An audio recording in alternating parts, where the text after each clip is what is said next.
primero que vuelve a tu memoria cuando escuchas el 29 de febrero del año 1996? Fue un evento que marcó la vida de muchos de nosotros, ¿no? Bueno, obviamente las familias que fueron afectadas en ese vuelo. Pero en cuanto a nosotros como bomberos, fuimos un equipo de 20, 30 bomberos que definitivamente nos marcó la vida. Porque pensamos que de repente en Arequipa atendíamos emergencias, sucedía lo que suele suceder siempre, ¿no? Pero un evento de tal magnitud en donde incluso muchos de nosotros pudimos haber estado en ese vuelo, nos marcó la vida, ¿no? Nos dimos cuenta que la vida es frágil, ¿no? O sea, todos decimos sí, en cualquier momento puede pasar cualquier cosa, pero un evento así, que se veía en televisión o de repente una película, etcétera, que nos suceda aquí en Arequipa, nos cambió la vida. Nos hizo ver que puede pasar cualquier cosa en cualquier momento, ¿no? Institución Educativa Claret.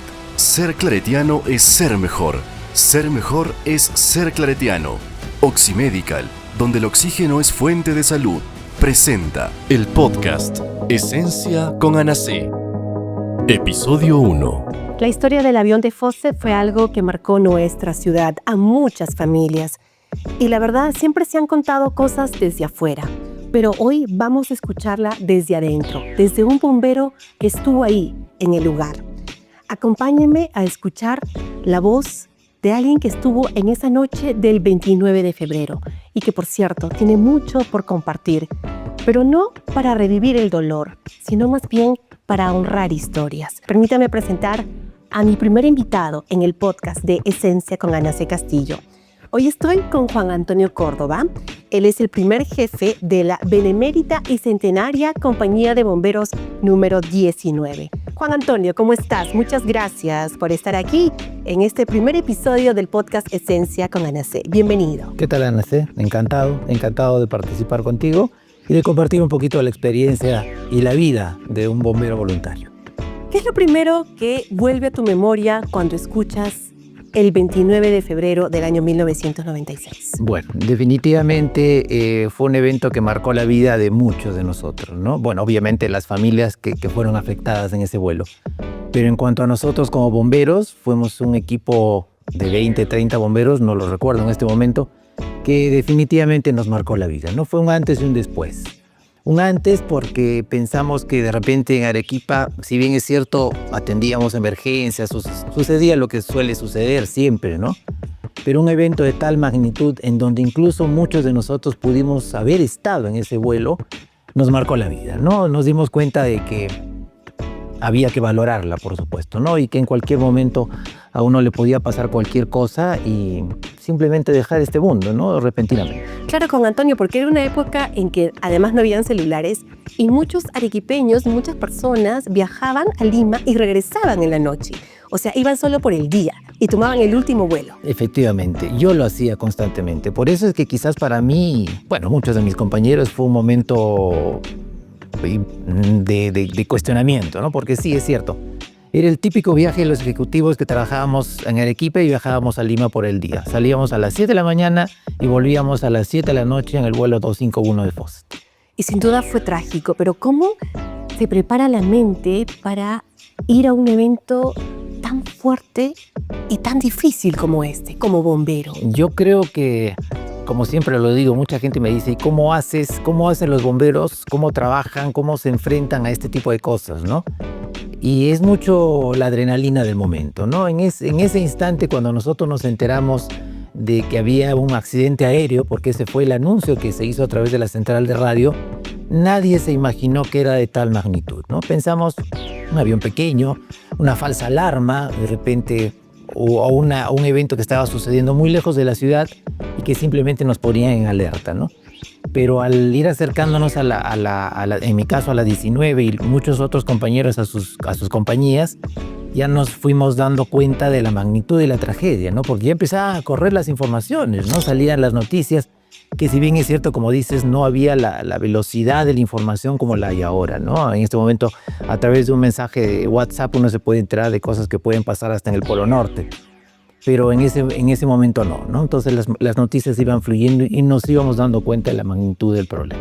¿Y cómo fue ese trayecto, imagino, muy largo en la ambulancia? Porque algunos familiares que ya se habían enterado Ellos se adelantaron, realmente era un momento de angustia, de descontrol. ¿Cómo fue para ustedes como bomberos ese camino tan difícil de llegar a la zona del accidente? Bueno, es curioso porque ciertamente, como tú lo dices, mucha gente se había enterado ya. Sí. No del lugar exacto de lo que realmente había pasado, pero ya había muchos curiosos que empezaron a desplazarse. El tiempo que tomamos en mi caso, desde la 19 hasta pasando el aeropuerto fue corto, porque obviamente íbamos con la sirena, íbamos a varios vehículos. Pero de ahí para adelante se complicó porque increíblemente la vía estaba completamente saturada. Estábamos prácticamente a 2 kilómetros del evento y parecía el tráfico del centro de la ciudad, o sea, era imposible pasar. O sea, ahí nos dábamos cuenta de lo increíble que puede ser un accidente aéreo prácticamente en medio de la ciudad. Porque obviamente el año 96 esa zona no estaba tan poblada como lo está ahora. Ahora uno llega hasta el lugar del accidente y hay casas alrededor. Exacto. Pero en ese momento había que recorrer una distancia de 3-4 kilómetros en una trocha para poder llegar, ¿no? Y estaba completamente llena de vehículos. Obviamente no te voy a pedir que nos describas las imágenes porque son muy fuertes. Pero, de alguna manera, en medio de este caos, ¿cuál fue una de las decisiones más difíciles que tuvieron que tomar como bomberos ustedes en ese día? Bueno, afrontar la realidad de que era un avión que podía tener muchas personas conocidas, ¿no? Amigos, de repente familia, o que algunos de los que estábamos ahí podríamos tener una relación más directa con las personas que habían sufrido el accidente, ¿no? ¿Te pasó? Sí, por supuesto, porque como te digo, era un vuelo que tomábamos muchos, con cierta frecuencia, casi semanal o quincenal. Entonces, cuando alguien me llamó, mi esposa me dijo qué pasó y le dije, es el 251. Ese número lo tengo grabado en la memoria, ¿no? Es el 251, ¿no? El vuelo clásico de las 7 de la noche que llegaba y aterrizaba en Arequipa a las 8:20 de la noche. ¿Algún hecho de solidaridad hubo esa noche, ese día tan difícil que pocos conocen o nadie de repente? Por supuesto que sí. Yo creo que para nosotros los bomberos y sobre todo nosotros como voluntarios sentimos una solidaridad especial cuando enfrentamos una emergencia o un evento, no sea pequeño o sea grande como en este, ¿no? Entonces ahí no solamente fue la solidaridad entre nosotros como equipo de bomberos, sino con todas las instituciones que estaban allí. Estaba el ejército, estaba la policía, estaban las autoridades municipales, estaba todo el mundo. O sea, era un hervidero de gente que veía la magnitud de la emergencia y quería ayudar de alguna manera, ¿no? Entonces, ahí también algo importante que en medio del dolor y de la tragedia, la importancia de la organización, ¿no?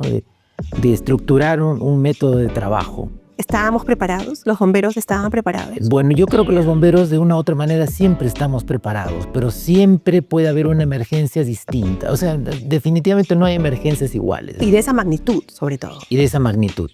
Entonces, no hay nada que sea igual. O sea, nos preparamos. Creo que el Cuerpo General de Bomberos Voluntarios del Perú es una institución altamente profesional. O sea, somos voluntarios, pero somos profesionales en el servicio. Y teníamos quizás la teoría, pero la realidad nos hizo ver que nos faltaba mucho, ¿no? Y sobre todo, prepararnos psicológicamente para una emergencia tan grande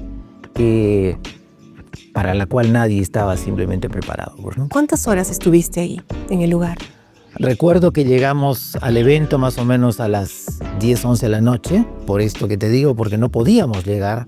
Gran parte de mis compañeros tuvieron que ir a hacer el tramo a pie, porque los vehículos no podían pasar, mientras que la policía se desesperaba por hacer regresar a todos los vehículos de los curiosos, ¿no? Y alejar la zona.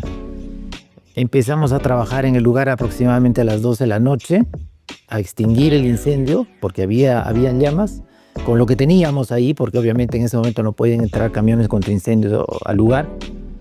Y calculo que a las 5 de la mañana empezó el trabajo duro y más o menos hasta las 3, 4 de la tarde estuvimos ahí arriba. Qué difícil momento, ¿no?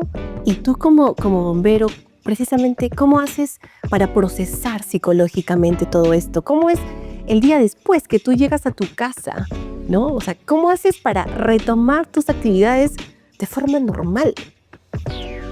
Ya fue imposible a partir de ese momento. ¿Cambió tu vida? Sí, cambió, sí, definitivamente la mía y de la de mis compañeros cambió radicalmente. No nos dimos cuenta, como te dije al comienzo de esta conversación, que la vida es frágil, ¿no? O sea, todos decimos, sí, en cualquier momento puede pasar cualquier cosa.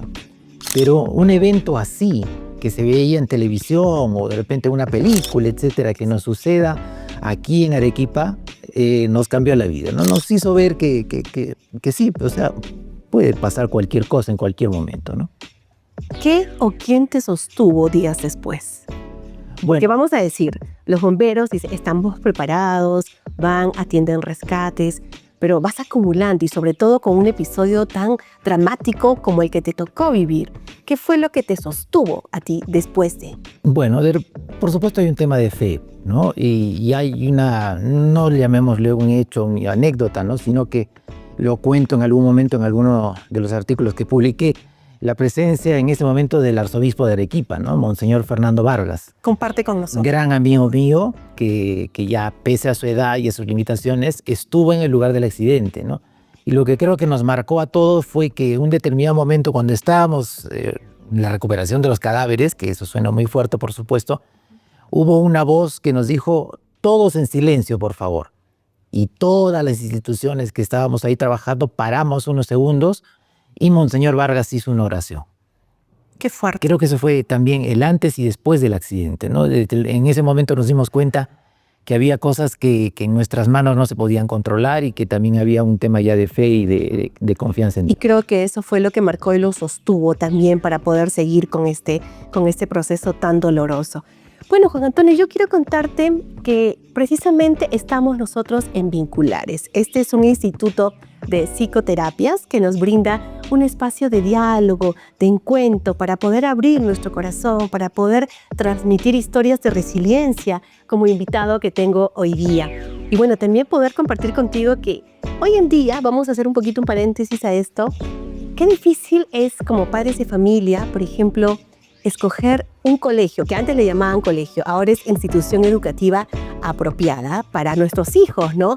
¿Tú sabías que el colegio o la institución educativa Claret, que es un colegio precisamente católico del Arzobispado de Arequipa, tiene muchos años, 65 años ya formando varones aquí en Arequipa con disciplina y los prepara para la vida? Y es un colegio exclusivamente para varones. Entonces justo yo conversaba con el encargado, el director, y me decían así, esta forma de educarlos es muy distinta a un colegio mixto, porque en un colegio mixto tú sabes que por ahí como hay damas, entonces tienes que guardar un poco, ¿no? Por ahí las formas, pero en un colegio de varones es donde hoy en día les dan disciplina, los educan, los preparan para la vida, y creo que eso es importante, ¿no? Que los varones tengan disciplina desde pequeños. Por supuesto que sí. La disciplina es parte de la formación de las personas y de los niños, ¿no? Así es, y el Colegio Claret, a propósito, quiero contarles que ya iniciaron con el proceso de admisión, así es que más información en este enlace. Juan Antonio, qué historia tan fuerte, me imagino que en tu vida también, así como esta historia que tú compartes con nosotros, que creo que a todo el equipo de producción que estamos aquí también nos ha marcado, nos ha emocionado, nos toca también, ¿no? Pero a mí me gustaría conversar contigo ahora, ¿qué hay detrás del bombero? Por ejemplo, ¿qué es lo que más te cuesta que la gente entienda de la labor que ustedes realizan? Que somos voluntarios. Ajá, que no hay que obligarlos, a los bomberos los llaman hasta para, como se acabó el gas y hasta los llaman para eso, ¿no? Bueno, sí, hay a veces Versa, ¿no? Bueno, hay una frase muy, muy común que dice, los bomberos somos los únicos que entramos donde todo el mundo quiere salir, ¿no? Desde donde todo el mundo quiere salir. Y esa es la realidad, es la realidad del bombero en general a nivel mundial, ¿no? Quizás nosotros nos vanagloriamos un poquito más del hecho que somos voluntarios. Nosotros no recibimos nada por lo que hacemos. Te cuento que solamente hay 2 casos de bomberos voluntarios casi en el mundo, que es Chile y Perú, que somos las 2 únicas instituciones que somos voluntarias. Es decir, que no reciben un sueldo. Exacto. ¿No? Eso hay que aclararlo. Aparte que hay muchos sistemas voluntarios, por supuesto, pero paralelamente con los profesionales, ¿no? Entonces, ¿qué hay detrás del bombero voluntario? Una vocación de servicio especial, ¿no? O sea, ¿por qué lo hacemos? No lo sé. Simplemente porque nos llama el hecho de poder ayudar, de salir de donde estemos para ayudar a los demás, haciendo lo que esté en nuestras manos, ¿no? Quizás no podamos hacer maravillas ni milagros, pero hacemos lo que podamos. Juan Antonio, pero ¿sabes qué? Yo creo que esta vocación no solamente es tuya, sino involucra a la familia. Porque de alguna manera tienes que sacrificar por ahí momentos especiales, se presenta una emergencia donde te encuentres, tú vas a a asistir. ¿Qué opina en este caso, por ejemplo, las personas más cercanas a ti? Tienes una esposa que es médico, ella entiende de emergencias, ¿no? ¿Y cómo va con el tema de tus hijos, por ejemplo? ¿Ya se acostumbraron? Yo creo que sí. Bueno, en mi caso viene la vocación desde mi papá, que también fue miembro de la Arequipa 19, ¿no? Desde ahí ya fui creciendo con la idea y el sonido de la sirena y que me llamaba a correr al cuartel, ¿no? Y obviamente la familia es un gran apoyo, por supuesto, ¿no? O sea, sí, yo sé que mi familia ha logrado entender lo que esto significa, que es más, siempre hay unas anécdotas que se repiten en la Nochebuena, ¿no? O sea, todas las Nochebuenas, de una u otra manera, en todos estos años siempre he salido 12:30, 1 de la mañana, 2 de la mañana, porque se presenta una emergencia, ¿no? Y hay que salir a atenderla. Y es donde hay más trabajo, ¿no? Sí, por supuesto. De alguna manera. Hay varias emergencias que se producen esa noche y durante todo el año, por supuesto, ¿no? Pero ya mi familia ha logrado entender eso, ¿no? O sea, cuando se presenta la emergencia hay que salir a atenderla. Y yo te quiero preguntar algo. ¿Hay miedo en algún momento? Por supuesto que sí. ¿Cuándo sientes miedo? Por supuesto que sí. Yo creo que en todo momento. Yo no creo que haya bombero que diga yo soy un valiente o un héroe, ¿no? O sea, en todo momento hay miedo, ¿no? Porque entrar a un incendio o ir a un rescate, o sea, nosotros mismos decimos las muchas cosas que pueden suceder cuando uno interviene en un rescate o una emergencia.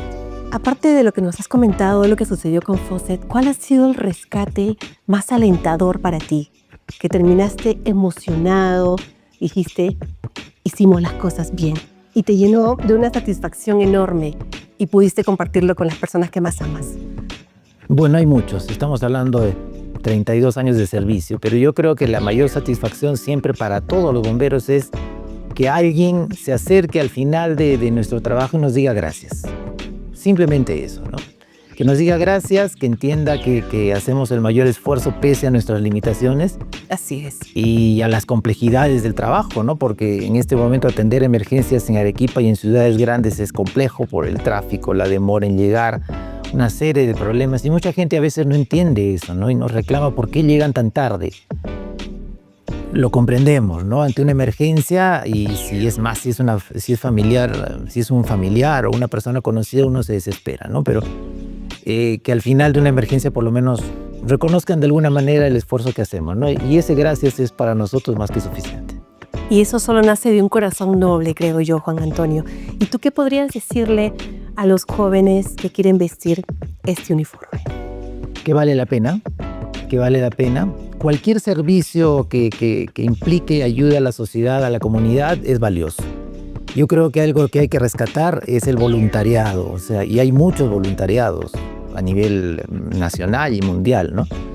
El hacer algo sin esperar nada a cambio, ¿no? Simplemente la satisfacción del deber cumplido. Y en el caso de los bomberos voluntarios en el Perú, invitar a los jóvenes, ¿no? Para que abracen esta carrera, porque es una carrera también, por supuesto, ¿no? ¿Y la están abrazando o no? ¿Tú ves más jóvenes voluntarios hoy en día o ves que quieren un poquito más quizás de comodidad, de estar en sus cosas? ¿Cómo vamos por ese lado? Yo creo que ha bajado bastante. Si bien es cierto, mantenemos un nivel de jóvenes, hombres y mujeres que quieren ser bomberos voluntarios, pero no es como era antes.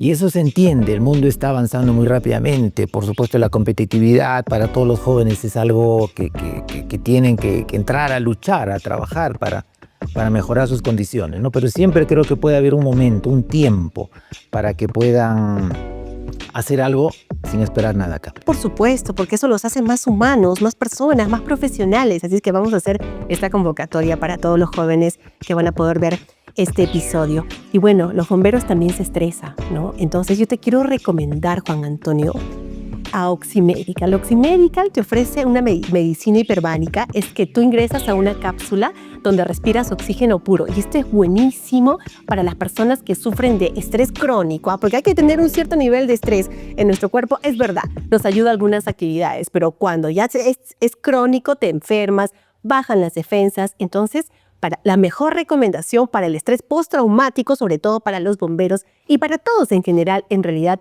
es ir a oxigenarnos. Y un lugar de garantía que les da todo el espacio a ustedes y además se sienten los beneficios desde la primera sesión es en Oximedical. También tienes más información aquí en este enlace.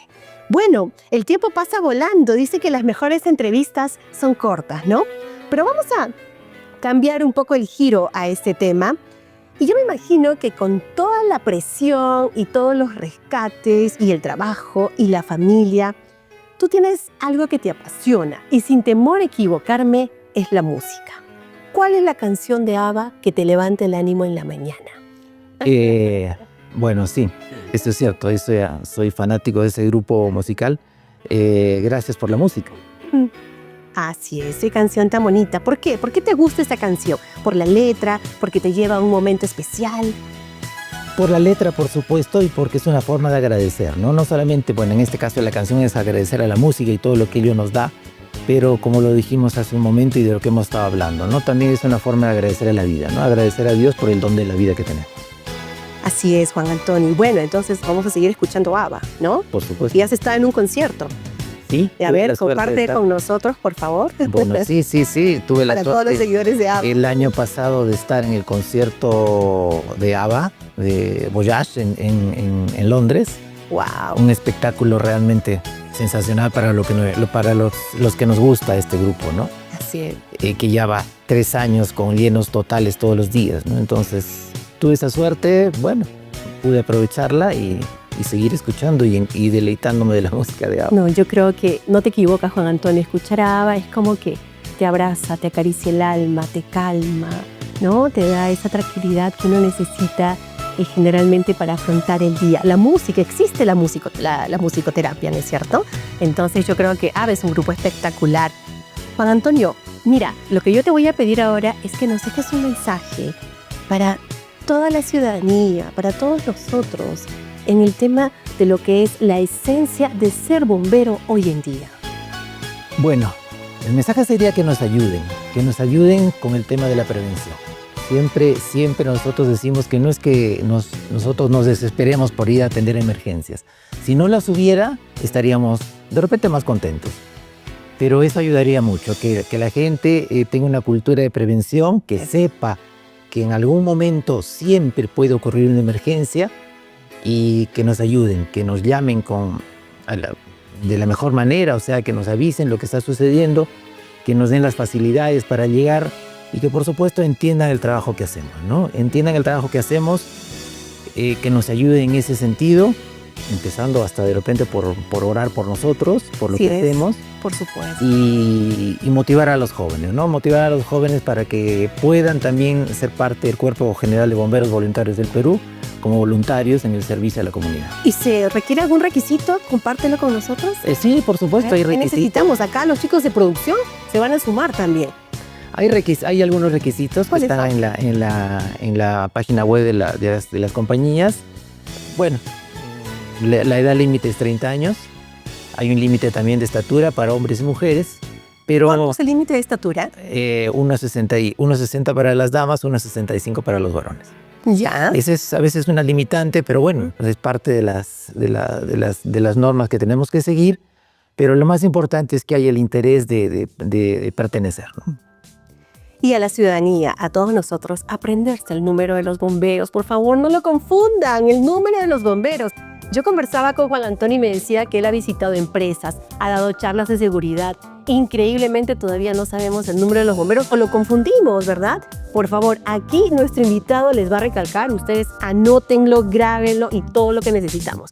¿Cuál es el número de los bomberos? Sí, eso es importante que la población lo sepa. Cada vez que ocurre una emergencia hay que saber pedir ayuda. Y eso es lo que nos falta, saber pedir ayuda y a quién la vamos a pedir.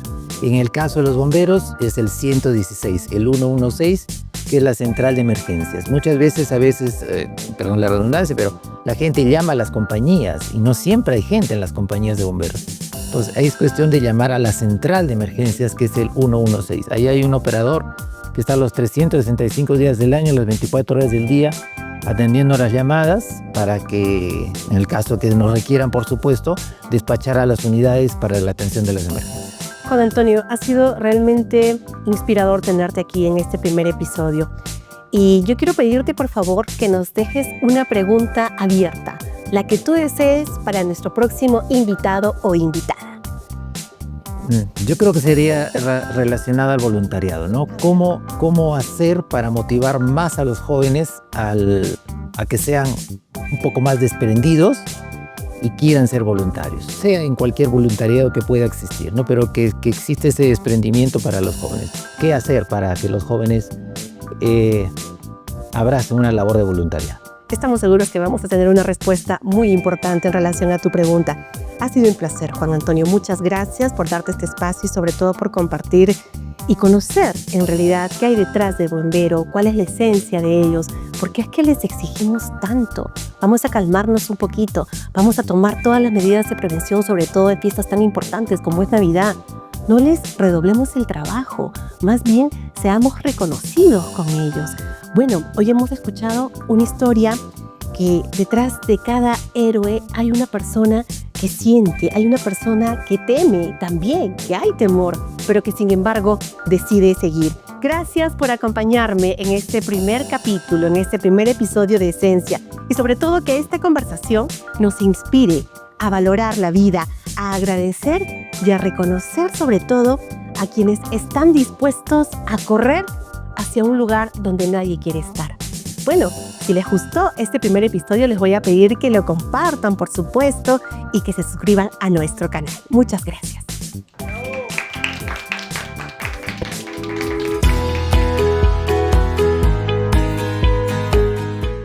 Institución Educativa Claret. Ser claretiano es ser mejor. Ser mejor es ser claretiano. Oximedical, donde el oxígeno es fuente de salud, presentó.